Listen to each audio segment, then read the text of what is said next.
duraan dursee galanni waaqayyoof haa ta'u. Maqaan koo Taaddalachi Tufaan jedhama. Dhaloonni koo Baaleedha. Na dhukkubee waldaa kana dhufee achi na kaasanii na kadhatanii sirratti hojjetame. Dhibeen kee baay'ee guddaadha. Biyya alaatti si yaalamtu, biyya keessatti si yaalamtu naan jedhame hixii sammuu kee qixxee keessatti waan si biqilee jiruuf fayyina argattu. Waaqayyo immoo amma yidduu si gale si fayyiseera. Torbee lamaan booda milikkita argitaa naan jedhan. Milikkitichi illee torbee lama mulu dhiiga fi furriin na keessa ba'aa ture. Dhiiga furriin na keessaa torbee lama na keessaa ba'eet gaafa sanbata guddaa ganama waldaan dhaqee hoon kadhadhu boombii guddaan keessa qabu na keessaa bu'e waldaa keessatti. Kanaafuu Waaqayyo naa galateeffadha. Waan baay'ee na oolche, waan baay'ee naa godhee jira. Kan namni hin dandeenye, kan birriin hin dandeenye Waaqayyo daqiiqaa takkatti na fayyisee jedha.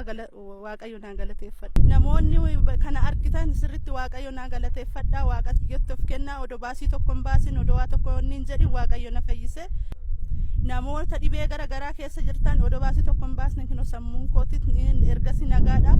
Fayyaa kooti Waaqayyo naa galateeffadha. Gara Waaqayyootti. Maqaan koo Shawaayyeen jedhama.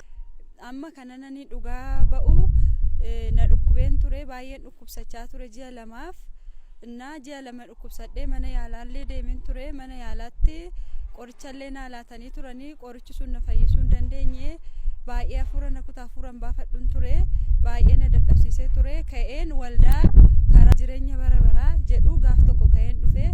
Ka'ee gaafa dhufu raajii bulaan na kaasanii Waaqayyoon na kadhatanii hafuura hamaatu si qabee jedhanii Waaqayyoos narraa ifatee anis nan fayyee.